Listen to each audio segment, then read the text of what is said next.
Yes, so we want to go live. We are live here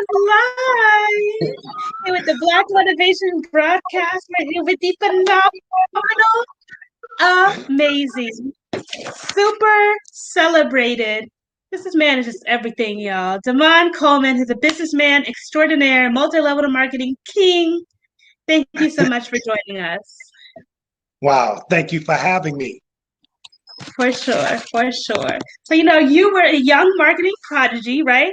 Multi-level marketing, business wizard. You took names, broke records everywhere you went, sir, whether it was in St. Louis, whether it was in Atlanta, just point blank, period, right? You took the entrepreneurial world by storm as a child, and your testimony and your legacy, they helped so many because you're a personal development coach as well. You're a pioneer business leader. You're the founder of the DC Global IME and your company Essentiables Premium Sanitary Napkins. So, I don't think there's anything you can't do, sir. You do it all. You done a little bit of everything. Wow. What I love about everything you said was the very first thing you said. You said you're young, and then I didn't really hear anything else after that. But no, what a time to be alive.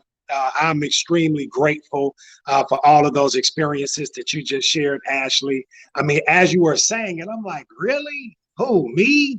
Yes, and not to be, and not to try to be like super humble or anything, but when you're going through the fire and you experience all the ups and the downs, it doesn't necessarily always feel like it looks to others. And so that's the part, that people don't see, as an entrepreneur. However, it's all of these experiences that make us who we are, Exactly. Yeah. So thank you for all of those freaking kudos, man. I'm like, wow. Yeah. we got a lot about, you know what I mean? There's so many we can go into. So tell us a little bit how your journey took shape. Tell us a little bit about how you started and how it took shape. Well, since you went back to my childhood, I'll just kind of start there a little bit. A lot of my hustle and ambition came out of necessity. It's kind of surreal to think that, when I was my daughter's age, 7 years old, I would go shopping sometimes in the lost and found, at school. Yeah. And sometimes I come up, Hey. And it's like we made something out of nothing, like the creativity. We had to have. And so when it came down to money and, trying to keep up with my friends, not so much just trying to keep up, but also like nice things as well. It was like, how are we going to do this? And so every time I would see somebody doing something that worked, I would gravitate to that person and to whatever it was that they were doing to get me those results. So, a lot of, again, my ambition came out of necessity. We grew up in the project St. Louis. The project's called Boas, which is actually located inside of Kinloch. And Kinloch was like a historical all-Black city that used to be flourishing all-Black entrepreneurs. So like the best of the best entrepreneurs, I believe, flocked to Kinloch because you can own your own land. You're talking about in Missouri where it's the number, first of all, last state to free the slaves, but then the number 4th segregated state of America. And so you had a proud Black community. However, from the 70s, late 70s and 80s, cocaine and heroin, ripped our community apart like every other, Black community across the country. And so, growing up in that environment, either you sold drugs or you was like on welfare or just like, So, my mom, she hustled. She did hair out of the kitchen and everything. Plus, she might have a job, here and there. But at the time, none of our dads were involved. So just to get a decent haircut, decent pair of shoes, nice jacket. It's like, man, you're going to have to figure it out. So, the practice we had, Ashley, knocking on doors for bread, butter, flour, and sugar, people saying no. You hear your friends playing when you come to the door, then when you knock, everybody quiet. Like all of a sudden. Right, but no, it's all of a sudden. Then you got to see these guys at the bus stop the next day and you're bad. Now you're fighting your friends because you was hungry. It's just. And when I think back on those times, it's not so painful when you're going through it because a part of it feels normal if that's all you know. And Right. so transcending that into junior Mm, high school, selling candy and, mm, just doing yard work, knocking on doors, raking yeah. leaves, cutting grass, shoveling snow. It was like by the time I got there, it didn't matter if you didn't answer the door. It didn't matter if you said no. You know what I'm saying? I had already kind of been through basic training. So Hey. yeah, Yeah. so just taking all my life experiences, I believe Mm, that's who makes me who I mm, am, being able to reflect on, the thought process, the mindset, in yeah. terms of how I was thinking during those times. And that's why people call me a coach. I never called myself a coach. But people start calling me that because of how I naturally share information to help other Right. people get to where it is they want to go. Yes, that is a fantastic story. Just determination at an early age, right? Something was planted deep down inside you to say, "Hey, yes, I can do this." And you overcame the rejections at a young age, so now you just shake them off. You know what I mean? It is what it is, and they don't happen as often, right? So No, clearly, it happens. It happens. It happens just as often, to be honest with you, in terms of the rejection. But because of the experience of knowing that's a part of the process, it doesn't affect me the same. there we go. So Yes, I ain't balling my fists up now if you tell me, Noah, you don't answer my calls, like I ain't blocking you, I ain't mad right. at you. Man, it's not meant right now. It's not the time for Mhm. us to do business or time for me to do something in particular. And I keep going, but if Yes. you haven't been through that, it's easy to take it personal. Like, Hmm. Hmm. people in sales, they look at themselves, what's wrong with me? Why Right. they don't want to buy from me? Hmm. Well, there are some things about you that can improve. However, for the most part, they're just probably not interested in what you have Right. going on to selling. So, by the time I figured that out, I had a lot of practice. Hey, exactly. Exactly. And so speaking of, transitions and, you moved from your hometown of St. Louis, Missouri to ATL right after the real estate industry crashed. And, a lot of people, our next guest also moved from their hometown to ATL. So, it's a lot of that going on. So Okay. how was the transition for you? As I know you moved to be closer to your wife because she was in medical school, but how was the transition from St. Louis to ATL, moving to a different culture, to a different state? Obviously you flourished, right? But how was it at first? It can make you laugh, but the first thing comes to mind, it was like the Israelites leaving Egypt. Oh, oh no. Oh no. We have lost our guest real quick, y'all. He will be right back with us. At this time, I would like to give a shout out to all of our guests. You can follow us on Instagram, you can follow us on Facebook, you can follow us on YouTube at Black Truth Media, and he's back. Okay, I Yay! don't We're know what back. happened. Look, I'm not sure. I said, look, maybe God didn't want me to say what I was about to say. I No. don't know. It just cut me right off. No, but seriously, the first thing that comes to mind, you talk about transitioning from, St. Louis to Atlanta. It's like coming out. I said, it remind me of the Israelites, coming out of Egypt, going into the Yeah. land of milk and honey, to the promised land. Hey. Nice. Okay, and Yes. that's in real life. That's in real life. I love my city. St. Louis raised me Mm-hmm. 1000%. Mm-hmm. And I got a chance to see a lot of different aspects of St. Louis, from Yes. the projects to the middle class to the upper middle class to the wealthy, and Right. just understanding the dynamics of St. Louis, and then starting to travel, understanding the dynamics of other cities and how they're Mm-hmm. set up, from a diversity standpoint and opportunity Mm-hmm. standpoint. Atlanta, to me, is unlike no other. And so, Wow. when I was traveling, when I was living in St. Louis, a lot of people don't know this, Ashley, but I did serve time, and Okay. so I talked about all these positive things that I did Yeah. at the age of 15. I joined the ranks of my friends and started the trade, because where I'm from, it was like a trade. Mm-hmm. And my friends started at 12 and 13 years old. I'm 15. I'm kind of late to the party, but between Mm-hmm. that age and 28 years old, that's Mm-hmm. pretty much what I did. I had a break Mm-hmm. throughout the process, but for the Right. most part, I was learning and developing the trade. And Mm-hmm. so, I used to come back and forth from St. Louis to Atlanta a lot, before I got indicted. And so I knew Wow. that Atlanta was a city where Black men and women were flourishing like I'd never seen. Now, Yeah. I've been to DC, okay, but Right. DC another level. See, you can't stand in DC. If either you got it or you don't. Right. If you Yeah. go down south, cost of living a lot less. So, you saw a lot more people, who had appearance of living well, Right. and it's very inspirational when you come from a Mhm. city that's very segregated and Yes. opportunity, man, you got to really fight for it, if Mm. you really want it. So, I knew then I wanted to come. However, it wasn't the right time. That Okay. was in 2003 because I'd Yeah. start coming in the year 2000. I tell you, first Mhm. time I saw Atlanta, Ashley, was when Yeah. the St. Louis Rams went to the Super Bowl and whooped the Hey. Tennessee Titans.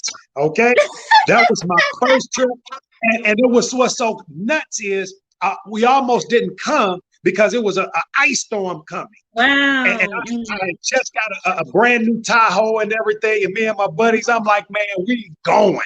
And we hit through them mountains and got to Atlanta, and I was just blown away. I said, "Oh my Wow. gosh, what a beautiful city!" It Yeah. just felt amazing. And so Mm. after a year after that, I met my connect. Hmm. Okay, and so that's Okay. when we was coming back and forth all the Hmm. time. And so when I got out in '05, my wife, as God would see it fit, had her do a residency at Morehouse School of Medicine. Wow. And Yes. so, now coming to Atlanta, I had a foundation and I Mm. had a lot of confidence. I'm like, look, I just did Fed time and married a doctor while I was in there, and she in Atlanta. Hey. Oh, we about to kill it, So, Yes. I just came home ready and focused, Hmm. and I knew, during that time that I was at Leavenworth, that, I had something inside of me. I Hmm. start reading a lot of books that make me realize, man, you got a lot of business acumen. Yes. You might not have certain opportunities, but the way you Hmm. think, the way you're operating is a lot like some of these guys you're reading about in these books. And so I Yes. came home, Ashley, already, with the thought process of what I was going to do, because before I got excited, I also learned how to do mortgage loans, how to flip Right. houses and Mm. everything. And so, when I got out, I'm like, my story's written already. I'm going to do mortgages Yes. again, start flipping houses, Yes. get my boarding houses going, and I'm going to be building homes, building hotels. Like the vision has been that since I was like 23 years old when I started High Yeah. Rise Investments. Okay, Yes. so coming home in '07, the real estate market crashed. I know. Yeah. So you could no longer do banking as a convicted felon. All the people went to jail in the Mm. mortgage industry. Yeah, I A remember lot that. of bank fraud took place. Mm. And so they tightened the laws up. And the man that taught me how to do mortgages and flip houses and boarding houses, he did Mm. time in prison, Wow. hard time in Texas. Yeah. Mm. And so he's the one that taught me. He was like my real estate mentor. So I'm like, I know if Mr. Wings was able to do this when he got out, oh, I know I'm going to kill it. So Right. imagine Right. coming home and the laws change and the market is Mm. dry. Mm. Yeah. Hard. When you think finally in life, I know this sucks, being I away got from it. my Right. family, being away from my wife and my kids, but I got a plan. And imagine coming home and it's like, no, you don't. Gut punch. Gut punch. Yeah. Oh Yeah. man. And so, speaking about that, we don't want to talk about regrets, right? But I recently watched this movie called Tenet with John David Washington, Denzel Washington's son. Hmm. And that movie is about going to the past to affect things in the future. That's what the whole movie is about. It was a great, great movie. I definitely advocate everyone watch this Okay. movie. It's a bomb Okay. movie.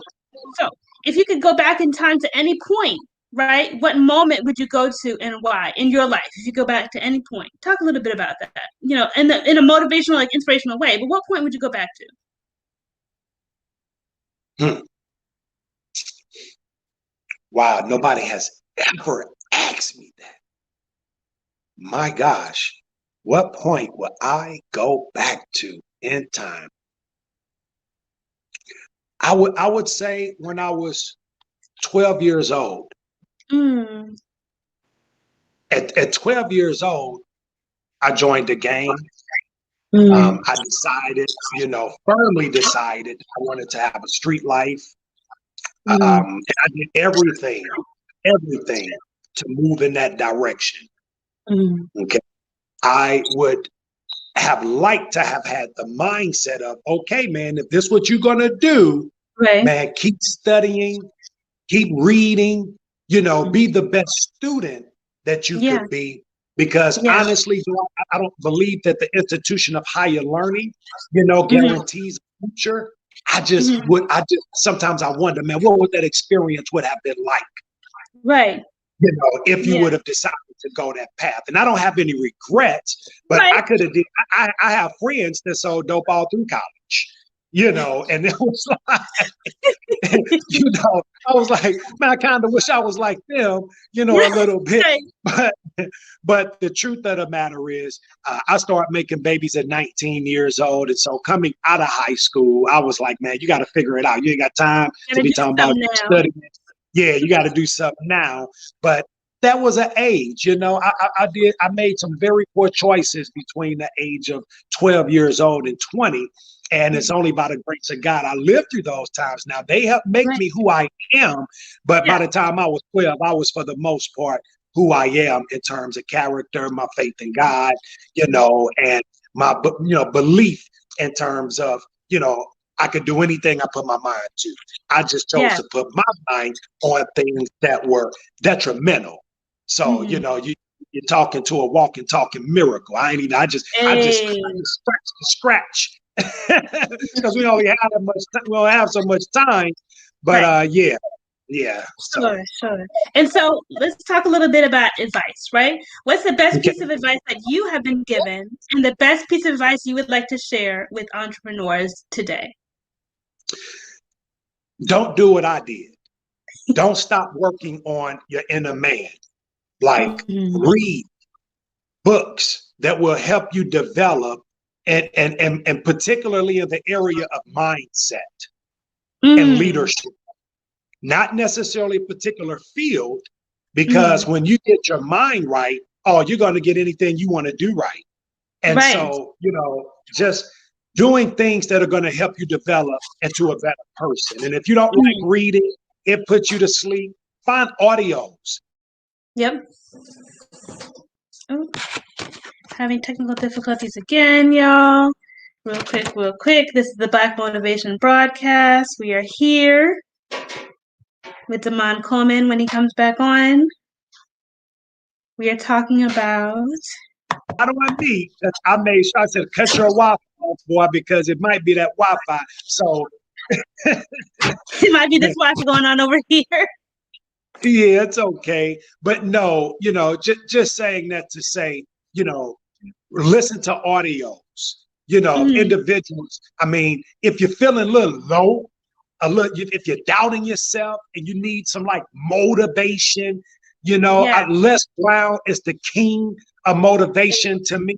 You get your dose of Les Brown. E.T. to me is like the futuristic, Les Brown, Eric Thomas, the hip hop preacher.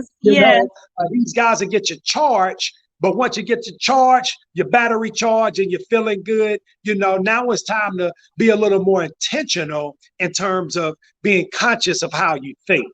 And that has everything to do with the decisions you're going to make in life, how you're going to respond, to the decisions that you make that wasn't well, versus reacting, to things that you manifested based on the thoughts you had, something you said or something you did, and so if your mindset is not in the right place, you can plunge during those times. And this is why, Ashley, I don't look down on homeless people, because everybody's threshold is different. And if you don't know the benefits of listening to personal development every day or reading something to help you every day, you could check out just like that at any given moment. It just takes that one moment, that one incident, that one heartbreak, that one disappointment, that one failure, and before you know it, somebody's holding a sign. How did they get it? It was the mindset, right? So my advice would be listen to people that are extraordinary leaders in the teaching and development of how to think. You have Napoleon Hill, who wrote, uh, Napoleon Hill wrote, goodness gracious, oh my gosh, Think and Grow Rich. Think and Grow Rich, Okay? yes. Think and Grow Rich. I was just listening to it. Duh. Mm-hmm. But Napoleon Hill, Think and Grow Rich, that is an amazing place to start. You also have James Allen. He has a book called As a Man Thinketh. To me, he's like the granddaddy of personal development in terms of taking what I believe to be biblical principles, putting them into practical script so that people can really grab a hold of it without thinking about religion. That's what James Allen did for me, As a Man Thinketh.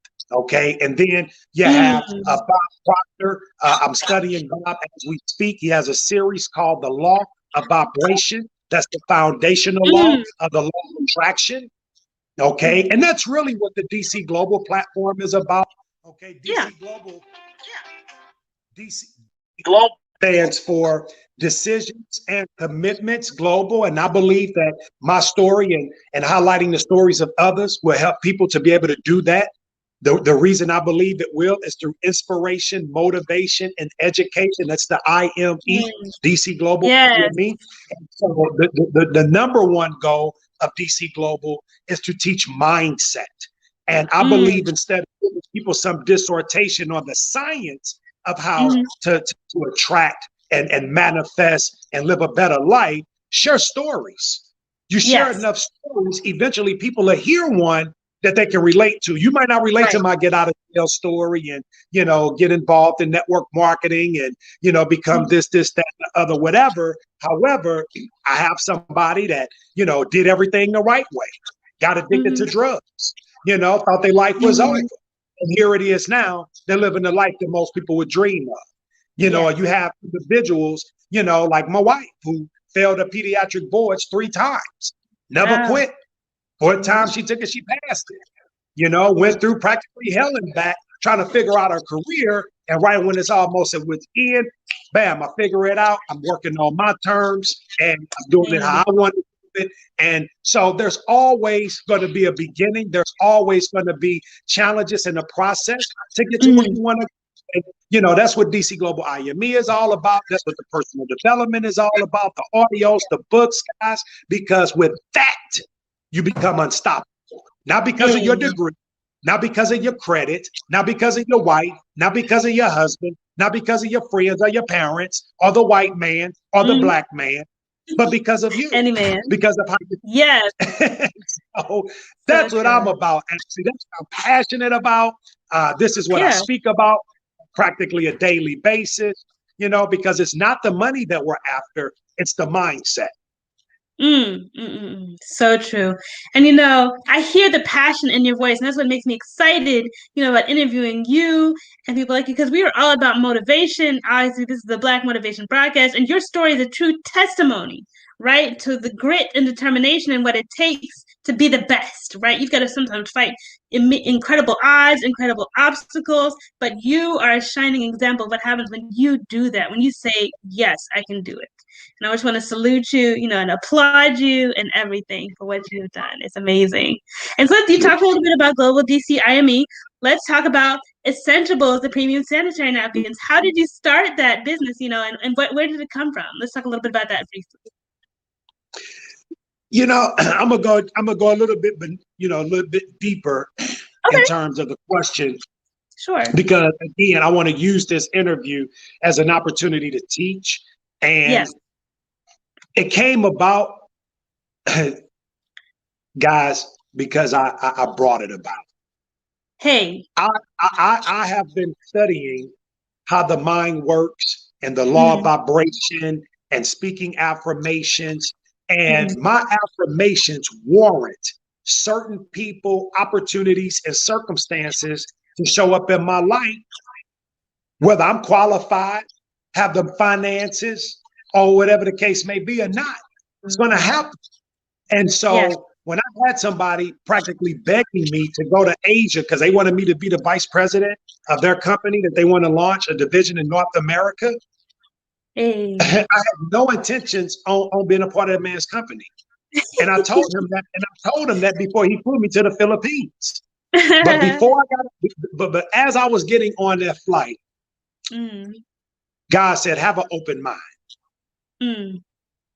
Don't go all the way to Asia with a closed mind. Just go with an open mind. I said, okay, I received that. Then he told me, he said, man, you paid $6,000 for a weekend seminar one time. You wanted to kill the guy afterwards, because you didn't feel like you got the value. But the most important thing he said, at that seminar, that it was worth the $6,000. He said, wherever you are in life is because you expected to be there. Now that rubbed me the wrong way when he initially said it. I'm like, really, Negro? You don't know me. You don't know why. And I meditated on it, what he said, and I said, man, that's true. Wow. But thank God I could at least afford the seat to get in the class. But he's right. I wasn't where I wanted to be at the time. And so the next thing God told me was expect something to happen while you're there. So it went from have an open mind to, man, expect. So here it is. This is so amazing. I'm glad you asked me this, and I'm gonna go ahead and tighten this up because I told you to catch my flight to Medellin, Colombia this evening. But I have to share this part of the story. Sure. I come off the airplane in the Philippines. I know nothing about this country really, guys. I did not do my research. I've never been that guy. I operate on instinct. Probably wouldn't hurt to do a little due diligence before going into a new country, but I did. Yes. So I come off the flight. As soon as I get off the plane, you have a policeman with automatic weapons. Okay. Boy.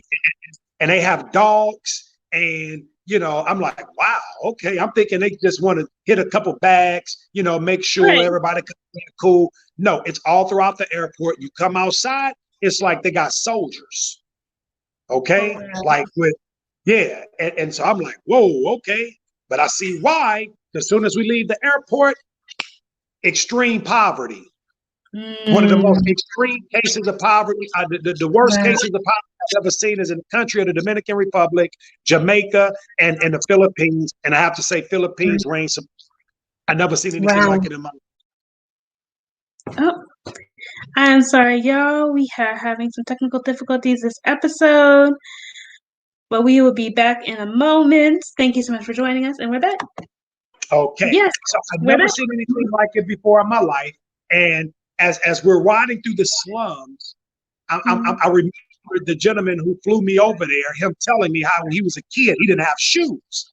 And they slept in little like shacks that were made out of like, tin, little piece of tin. And so as I'm coming from the airport, I'm seeing all these kids like him. No shoes on, shacks on top of each other, going all the way up the mountains. You got babies on mopeds with no helmets on. I mean, people riding so close to each other. You're thinking everybody gonna crash, but everybody's in sync. And it's like, it's chaotic, but it was like, whoa. Because at that time, I was trying to like figure out what was my next move gonna be. Right. I just knew I wanted to do what he was doing. But I was kind of like, my confidence was like, because I wasn't where exactly I thought I should be. And I'm like, man, here it is. Still trying to figure it out. But dude, look around you, boy. You are the wealthiest man in this whole area right here. Right. You rich, dude. Like, don't forget, man. In other words, be grateful. So I had a reality check. I'm experiencing these emotions coming through, and just like that, we at the Monte Carlo, 5-star hotel, amazing, immediate. I mean, I'm talking about as if you went from to one dimension into the next. And so, as I'm checking into the hotel, I see my good friend Joel from the Dominican Republic. Did not know he was coming. He didn't know I was coming, and we had both been invited by the same guy. So he wanted Joel to be over South and Central America. He wanted me to be over North America. So when we get, I'm like, dude, what you doing? Here we hug it up, blah, blah, blah. So Joel said, hey, remember I wanted you to look at something last November? He said, but it wasn't, it was last December. He said, but it wasn't ready yet, but you just got started doing something. I want to distract you. I said, yeah. He said, well, I have it with me. Do you want to see it? The short version of the story is he does this demonstration with this concept of the sanitary napkin in my hotel room. When I saw the before and after, I grabbed a pillow, started beating him over the head, and said, "Man, I can't believe you kept this away from me for almost a year." The short version is brought the concept back to the United States and went viral after we redesigned the product first and started my own multi-level marketing company.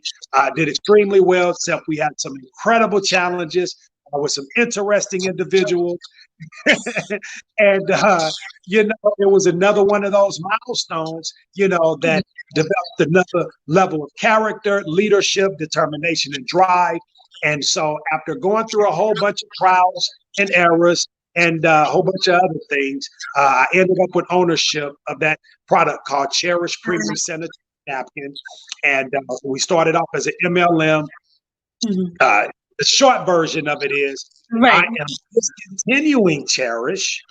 Well, Okay. And birthing Essentials, premium sanitary napkins. And so I wanted to start completely over, even though I've sold over $10 million worth of Cherish premium sanitary napkins.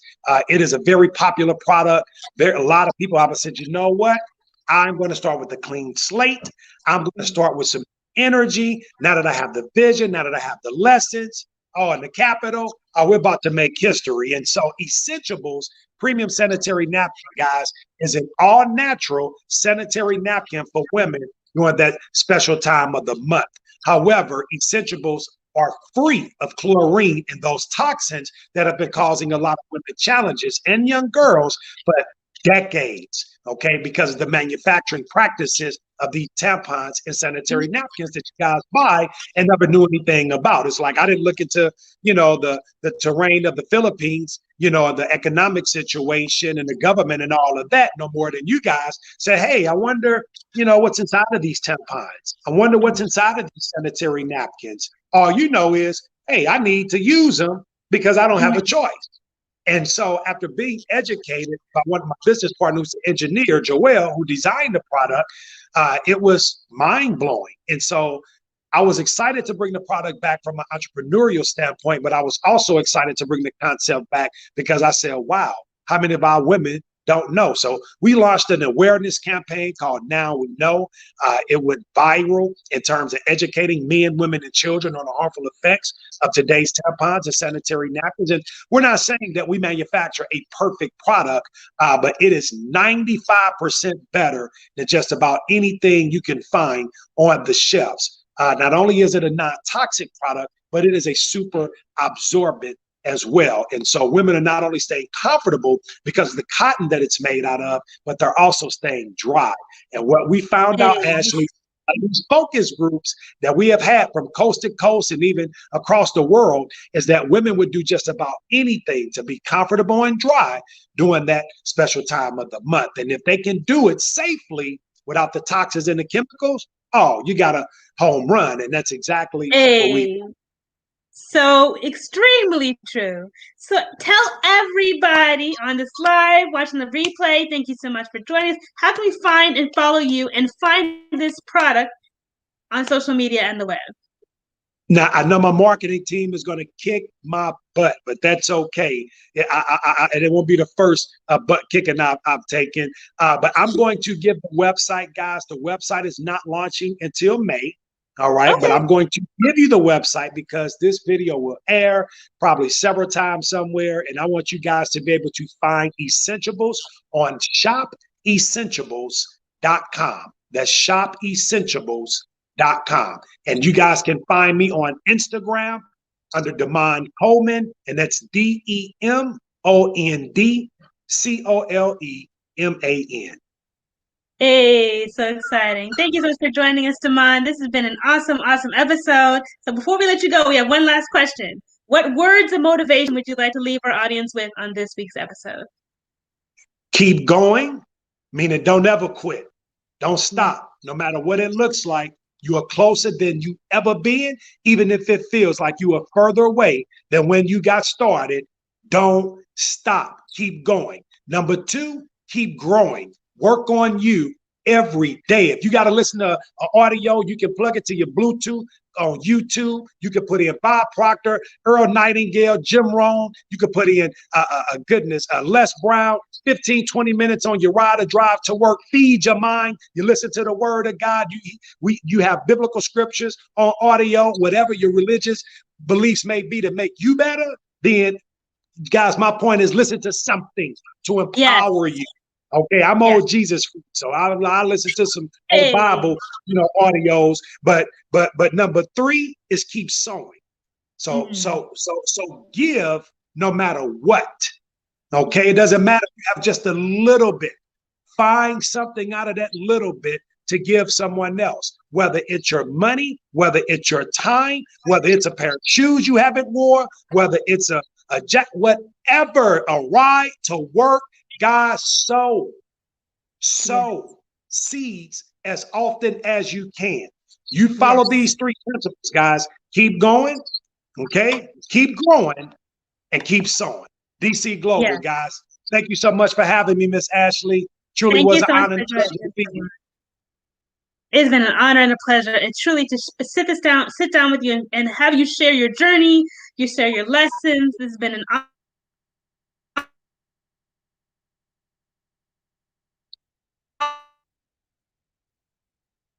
for joining us, everyone. We are out. Thank you.